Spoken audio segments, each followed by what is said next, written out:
Olá, cientistas, sejam muito bem-vindos ao Laboratório na Real. Eu sou o Bruno Tebaldi e no último vídeo nós falamos sobre o perfil dos profissionais de laboratório, né? A gente veio fazendo uma série de vídeos falando sobre isso e nada mais justo do que agora a gente falar sobre os laboratórios, né? Então a gente está preparado para trabalhar dentro do laboratório, mas qual laboratório que a gente vai trabalhar? Né? Para onde nós vamos? O que de fato desperta a nossa atenção para fazer o trabalho dentro do laboratório? Então a gente vai começar falando sobre isso. A gente vai falar sobre laboratórios de citopatologia, de histotécnica, análises clínicas, imagem, pesquisa, laboratórios mais específicos de microbiologia, que são ainda um pouco mais restritos, né? Dependendo do micro-organismo com que se trabalha. Então a gente vai falar sobre vários tipos de laboratório na área da saúde, né? Sempre na área da saúde, para a gente conhecer um pouquinho mais sobre os ramos da área laboratorial que nós podemos atuar, beleza? Pessoal, antes da gente começar, quero só lembrar vocês de deixar o like no vídeo, se inscrever no canal caso você não seja inscrito, ativar os sininhos para receber as notificações dos vídeos novos. E aí, depois que você fizer tudo isso, coloca o jaleco e vamos entrar para o laboratório para a gente conhecer cada um deles.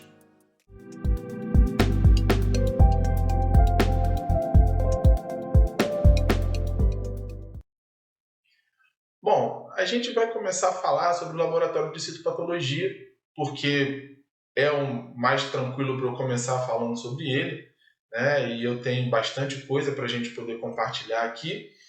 E a ideia é depois a gente falando sobre os demais laboratórios. Então a gente vai tratar um pouquinho sobre como é que funciona o laboratório de citopatologia, o que a gente faz dentro desse laboratório. Bom, dentro do laboratório de citopatologia, a gente trabalha com células, né? Cito significa células, então a gente trabalha muito com a análise celular. Mas em que sentido?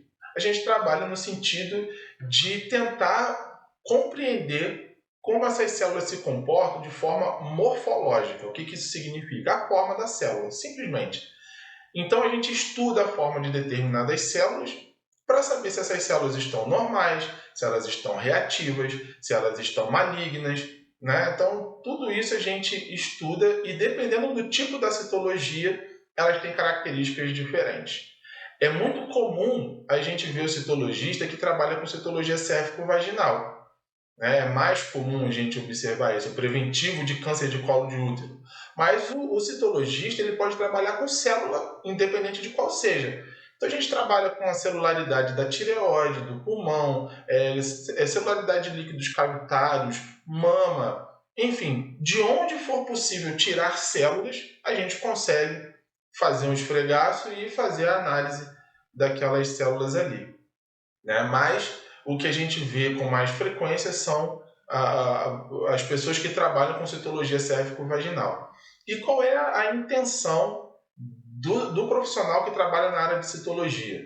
É observar essas células e, principalmente, fazer o que a gente chama de avaliação oncótica, ou seja, vai descobrir se aquela pessoa tem um câncer ou uma lesão pré-cancerosa, né, para saber se precisa fazer algum tipo de tratamento ou simplesmente dizer que essa pessoa está normal, não tem problema nenhum, e aí ela volta a fazer esse exame num outro momento. Alguns são feitos com mais frequência, como o exame cérvico-vaginal, normalmente é feito de ano em ano, né, às vezes até um pouco menos o período, né, de 6 em 6 meses, dependendo da situação, mas outros a gente vai fazer só se realmente estiver sentindo alguma coisa, foi encontrado algo num exame de rotina, encontrou algo diferente, e aí vai fazer essas análises. E como é que a gente obtém esse material? Bom, esse material pode ser obtido de várias formas. Pode ser feito uma coleta esfoliativa, no caso do cérvico vaginal, por exemplo, né, onde a gente utiliza ali a espátulazinha de ar, usa a escovinha cervical para retirar as células. A gente pode pegar de líquidos, como uma punção aspirativa por agulha fina, né, um líquido da mama, e aí estende um esfregaço, e aí é feito a análise daquelas células ali. Enfim, existem vários tipos, a gente vai falar sobre eles aqui, para vocês poderem conhecer cada um desses tipos de coleta que é feita. Mas o que eu quero que vocês entendam nesse primeiro vídeo é que para que você possa entrar na área da citologia, a primeira coisa que você precisa saber é o que é uma célula e como ela funciona. Ou seja, biologia celular é algo que você vai precisar muito, né? Porque você tem que entender os tipos de célula que existem, né? Os tipos de células epiteliais que você vai encontrar, até porque a gente trabalha muito com a parte epitelial, né? Principalmente no cérvico vaginal, mas a gente trabalha com outros tipos de célula dependendo do local onde essas células foram coletadas. Mas você também vai ter que saber um pouquinho sobre imunologia, porque você também vai observar células do sistema imunológico, como leucócitos, né? Você pode ver ali um polimorfo nuclear, como um neutrófilo, por exemplo. Você pode ver um basófilo, você pode ver um eosinófilo, macrófagos, né? Que a gente chama de histiócitos em alguns casos. Então você também tem que entender um pouco sobre as células do sistema imunológico, como é que elas funcionam. A gente tem que entender um pouquinho sobre como o mecanismo de malignidade ele acontece. Então você vai ter que estudar um pouco sobre metaplasia, sobre displasia, sobre neoplasia, para você entender que algumas células não estão malignas, embora apresentem alguns critérios que podem dar a entender que elas estão malignas. Tem que ter muito cuidado com os falsos positivos, muito cuidado em não deixar passar informações importantes, achados importantes ali. Uma outra coisa que a gente vai aprender bastante, vai precisar saber dentro da nossa área da citopatologia, é a microbiologia. A gente vai observar microbiologia, vai observar bactérias, vai observar protozoários, vírus, fungos. Então, embora o cerne do nosso trabalho seja dizer se a pessoa tem uma lesão pré-cancerosa ou se ela já tem um câncer ou se ela está normal, a gente também tem de uma maneira secundária a condição, a capacidade de observar atividades reativas, como por exemplo uma infecção por tricomonas vaginalis, que é um protozoário que é transmitido pelo ato sexual. Como é que eu posso saber que existe uma infecção naquele local, no trato cérvico-vaginal, por exemplo, de um tricomonas? Existem características celulares que vão me dar a entender que ele pode estar lá, não significa que ele vai estar de fato lá, mas ele vai indicar, do jeito que está aqui, parece que tem um tricomonas. E, claro, eu tenho que encontrar o tricomonas. Então, eu tenho que saber como é que ele se apresenta no esfregaço, quais são as estruturas que eu preciso enxergar para dizer, não, isso aqui é um tricomonas. Porque no caso do tricomonas, por exemplo, a gente pode confundir ele com restos de citoplasma, que estão dispersos ali no esfregaço. E se a gente fizer isso, a gente vai dar tricomonas para um monte de gente que não tem. Então, a gente tem que ter assim, um treino visual muito grande para que a gente possa dar o laudo correto.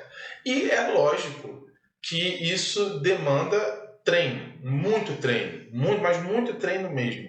É microscópio o tempo todo. É sentar na frente do microscópio, você vai aprender a fazer coloração de vários tipos, você vai aprender a montar uma lâmina, né? Mas o que você não pode, você pode até não ser uma pessoa assim muito hábil na hora de fazer uma coloração. Você pode se enrolar um pouquinho e tal, né? Você vai acabar aprendendo. Os protocolos de coloração eles mudam um pouquinho de laboratório para laboratório, mas uma coisa que não muda em nenhum lugar, você vai fazer exatamente igual em qualquer lugar que você estiver do mundo, é quando você senta no laboratório, senta de frente para o microscópio, coloca a lâmina ali e vai fazer o escrutínio.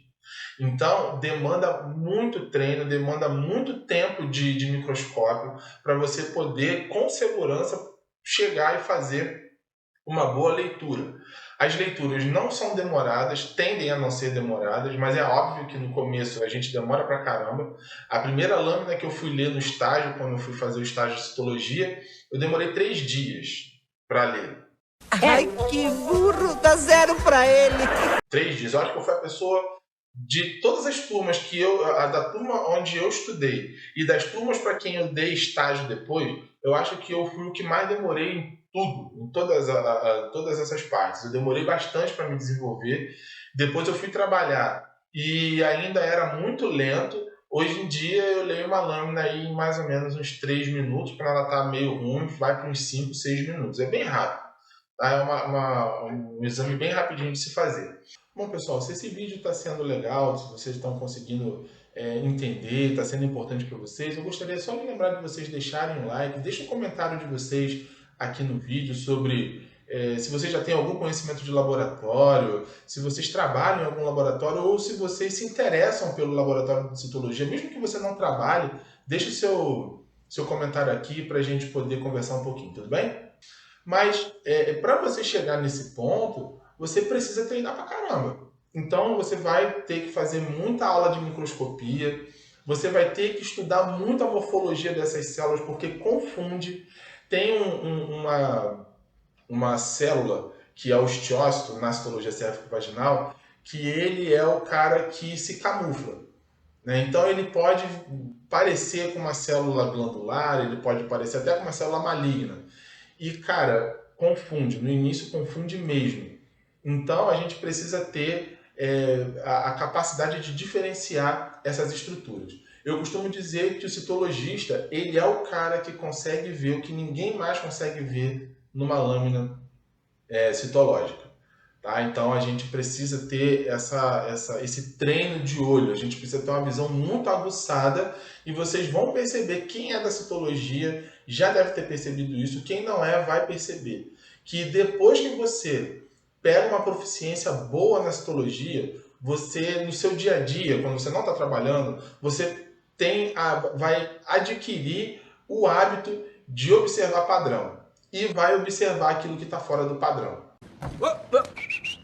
Então foi uma coisa que aconteceu comigo e hoje em dia eu percebo, se tem uma manchinha num lugar, eu vejo, né? Porque você treina enxergar e perceber detalhes que para nenhum outro vai ser diferente, vai fazer diferença. E para você vai fazer toda a diferença. Tá? Uma outra coisa que a gente precisa adquirir como conhecimento a respeito da citopatologia é a própria microscopia. Como você lida com o microscópio, né? Utilizar o microscópio de maneira correta, ajustar foco, fazer o escrutínio, né? Que é andar ali com a lâmina para a gente poder mudar os campos, porque você tem que ler a lâmina inteira. Então, você precisa aprender microscopia. Como conservar um microscópio, isso é importante pra caramba, porque embora na citologia a gente praticamente não use óleo de imersão, que é um óleo que mancha, né, suja bastante o microscópio, a gente tem que fazer a manutenção de maneira bem regular, né, mas a gente precisa deixar o microscópio numa posição onde outras pessoas, talvez, que vão usar o microscópio, até você mesmo, fique numa posição que não faça com que você corra riscos, como, por exemplo, de quebrar a lâmina. A gente vai falar sobre isso também, né, sobre segurança dentro do laboratório de citologia. Uma outra coisa que a gente faz dentro da citologia, que não tem muito a ver com a parte morfológica, mas tem a ver com marcadores, é um teste chamado de imunocitoquímica. A gente tem a citoquímica, que é o normal, a gente cora no corante Papa Nicolau, lá o cérvico vaginal, e faz a leitura. E tem a imunocitoquímica, que é um teste imunológico para saber o tipo e o subtipo daquele vírus que está causando o câncer. É o subtipo daquele câncer ali, daquela lesão. Então a gente também pode trabalhar dentro disso. E, como eu falei, a gente pode trabalhar com citologia no corpo todo praticamente. De onde sair células, você vai poder fazer citologia. É óbvio que nem todas as celularidades são coradas com a mesma técnica. Existem técnicas de coloração diferentes. A gente também vai falar sobre isso aqui. E muitas das vezes a gente não é nem feita uma coleta especificamente, mas a gente tem um tecido e a gente faz o chamado imprint. Vou deixar uma imagem aqui para vocês verem mais ou menos o que é, mas a gente vai discorrer sobre tudo isso dentro da citologia sem problema, para vocês poderem conhecer tudo sobre citologia e vocês poderem saber o que vocês vão encontrar dentro do laboratório de citologia. Mas um imprint, é um tecido de algum lugar, sai esse tecido de algum lugar, a gente vai lá, encosta ele na lâmina e aí ele fica printado na lâmina. A gente faz a coloração específica que tiver que fazer e aí depois faz a leitura citológica daquela celularidade ali. Também é uma maneira de fazer citologia. E a gente usa alguns equipamentos além do microscópio. A gente usa centrífuga, a citocentrífuga, que é uma centrífuga diferenciada. Em alguns lugares não usa nem a citocentrífuga, existem equipamentos a vácuo que eles vão fazer tipo um carimbo, a gente faz esse mesmo imprint na lâmina com esse carimbo, a gente vai ver um pouquinho isso também, tá? E existem algumas coisas que nós precisamos atentar, das quais a gente vai discorrer em todo o processo dessa nova jornada sobre citologia. Como é que a gente tem que receber esse material? Como a gente libera os laudos? Eu posso escrever o que eu quiser no laudo? Eu achei isso assim, assim, assim. Não, tem nomenclatura específica para isso. Então a gente segue a nomenclatura de Bethesda, né, que é a mais atual, e é essa que a gente normalmente utiliza. Então a gente vai falar sobre como a gente recebe, como a gente recebe o material, como a gente trata, né, processa todo esse material, como a gente faz o preparo da lâmina, como a gente libera os laudos, né, para que os médicos depois possam dar o segmento, né, do tratamento desses pacientes. Tudo bem, pessoal? Pessoal, eu vou ficando por aqui. Espero que vocês tenham gostado do vídeo. Não esqueçam de deixar o seu like e de se inscrever no canal. Ative o sininho para receber os próximos vídeos, a notificação dos próximos vídeos. E até a próxima.